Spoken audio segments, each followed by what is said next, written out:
Ancient Greek sculpture is not just an art form. It's a lens through which we can explore the ideals, emotions, and culture of a civilization that shaped the course of human history. From the gods who ruled over the heavens to the athletes who physically embodied perfection, Greek sculpture captures so much of the human experience in stunning detail. But which sculptures stand out above the rest? In this video, we'll explore 10 iconic Greek sculptures that not only defined an era, but continue to inspire and influence us today.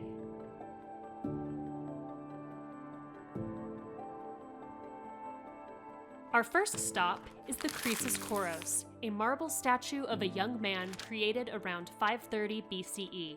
It marks an important transition in Greek sculpture, showing the shift from the rigid and formal early archaic style to the classical period's more dynamic representation of the human body. This statue, while still somewhat stiff in posture, exhibits detailed features like a more rounded head, defined muscles, and a lifelike stance, with the figure's weight shifting onto one leg. And on his face, he bears the subtle, archaic smile.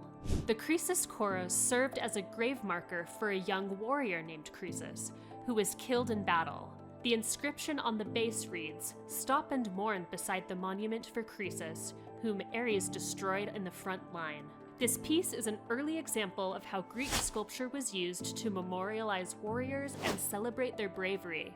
Although the statue has since been damaged by grave robbers who sawed it in half across the torso, it remains one of the most important examples we have today of ancient Greek sculpture.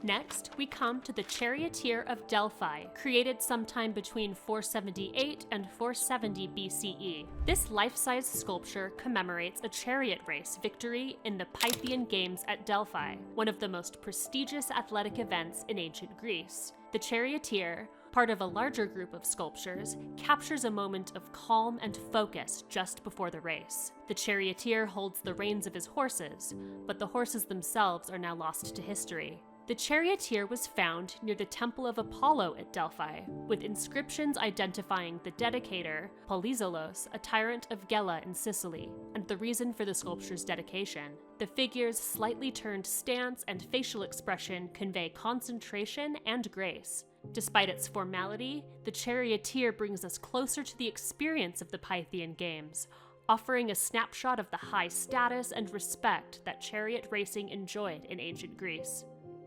The Discobolus, or discus thrower, was created around 450 BCE by Myron, one of the most important sculptors of classical antiquity. This statue perfectly exemplifies the Greek concept of kalos, the pursuit of physical and moral beauty.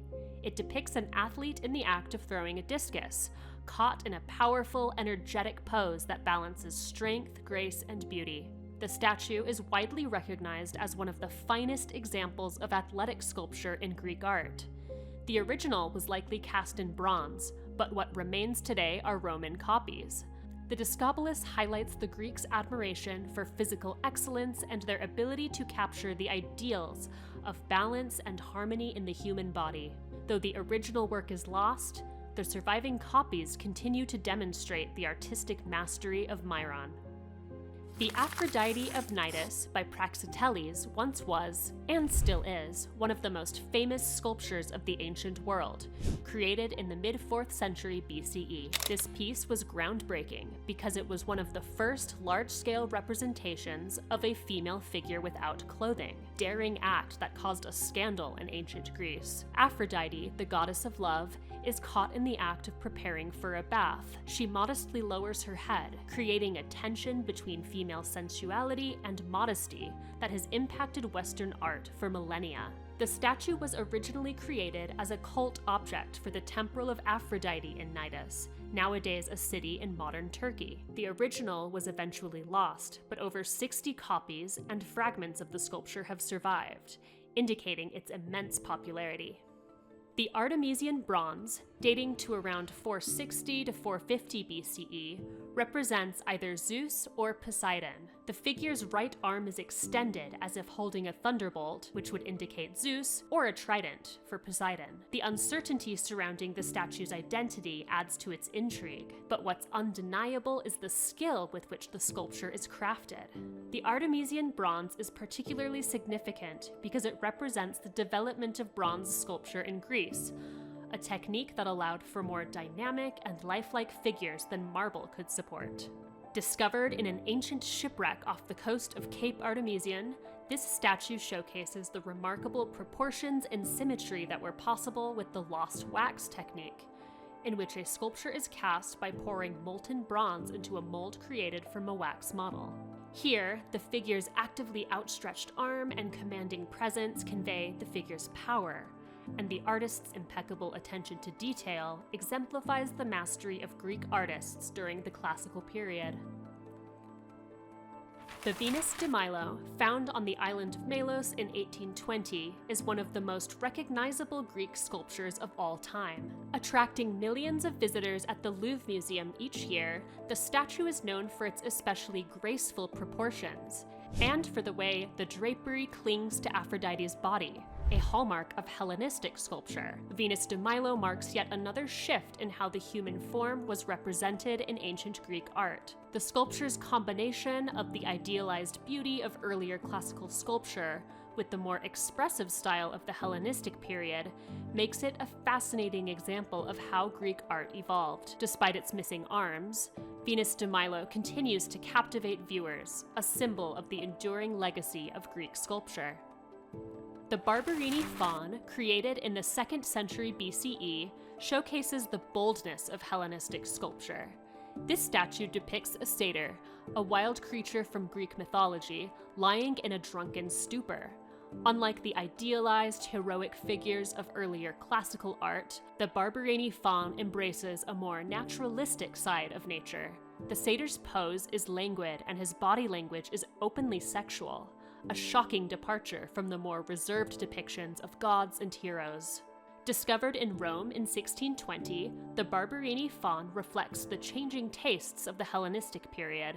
During earlier periods, sculpture was confined to religious and commemorative settings, like a temple or a gravesite, but Hellenistic-era sculpture began to show up in private spaces, like homes and gardens, and so it could depict a wider range of subjects, like the Barberini Faun. The Laocoon Group is one of the most dramatic sculptures to come from ancient Greece. It is both physically and psychologically intense, depicting the mythological figure Laocoon and his 2 sons struggling against serpents sent by the gods. Created by 3 Rhodian sculptors, the Laocoon Group is a powerful example of Hellenistic art's ability to convey complex emotions. The figures are expertly intertwined in a desperate struggle, their faces twisted in agony. The sculpture was discovered in 1506 and immediately captivated Renaissance artists, particularly Michelangelo, who admired its detailed anatomy and emotional intensity. Also hailing from the Hellenistic period is the Nike of Samothrace, also known as the Winged Victory of Samothrace. Standing nearly 9 feet tall, this statue depicts Nike, the goddess of victory, landing on the prow of a ship, her wings spread wide and her drapery billowing around her figure. The effect is a powerful image of triumph and grace. The sculpture was discovered in 1863 on the island of Samothrace and is thought to date to between 200 and 190 BCE. It was created to commemorate a naval victory. The Nike of Samothrace remains one of the most iconic works of Greek sculpture, admired for its ability to convey both delicate beauty and show-stopping drama. Finally, we come to the Boxer at Rest, a sculpture that challenges the famous ideals of Greek athleticism.